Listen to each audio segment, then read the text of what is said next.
রাইতের বেলা দাদির একবার শৌচাগারে যাইতে হয়, নইলে দাদির নাকি ঘুম আসে না। শৌচাগার আবার ঘর থেকে কয়েকটা গজ দূরত্বে নির্মিত। সেদিন রাইতের বেলা প্রকৃতির ডাকে সাড়া দিয়ে দাদি ঘুম থেকে উঠে শৌচাগারের উদ্দেশ্যে রওনা দিল। দাদি আবার বেশ সাহসী, গ্রামে দুরন্তপনার জন্য অনেক খ্যাত ছিলেন। দরজা খুলে বের হয়ে যাবার আগে সিটকিনি দিয়ে গেলেন। যথারীতি উনি শৌচাগারের ভিতরে প্রবেশ করতেই এক চিচকে চোর তার দরজার বাইরে থেকে আটকে দিলেন। চোর মহাশয় বেজায় খুশি, আজ মনের সুখে চুরি করতে পারবে। সে অনেকবার শুনেছে এই বুড়ির কাছে সেই জমিদার আমলের সিন্ধুক আছে, তার কাছে বুড়ি বুড়ির সোনাদানা আছে। দাদির ঘুরে ঢুকেই সেই সিন্ধুক খুলতে যাবে দেখে তালা দেওয়া। চুর পড়লো মহা বিপদে, খুঁজে খুঁজে শেষমেশ চাবি হাতে পেল। চাবি দিয়ে খুলতে গিয়ে খুললো না তালা। পরে দাদির সুপারি কাটার জাটি দিয়ে তালা ভাঙার চেষ্টা করলো। দীর্ঘ আধা ঘন্টার পরিশ্রমের পর তালা খুলতে পারে, কিন্তু তালা খুলে সে অবাক হলো, বেশ ভিতরে আরেকটা বাক্স আছে।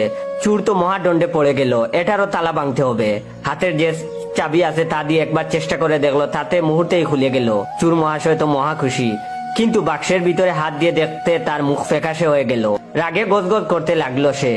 বুড়ির ঘরের বুড়ির সোনা গয়না টাকা পয়সা না রেখে বুড়ি এখানে পান জোরদার রেখেছে। আধা ঘন্টা শুধু শুধু যে কষ্ট করেছে সে। চুর যেই উঠতে যাবে তখন শৌচাগার থেকে দাদি চেঁচালেন, হারে তোর চুরি করা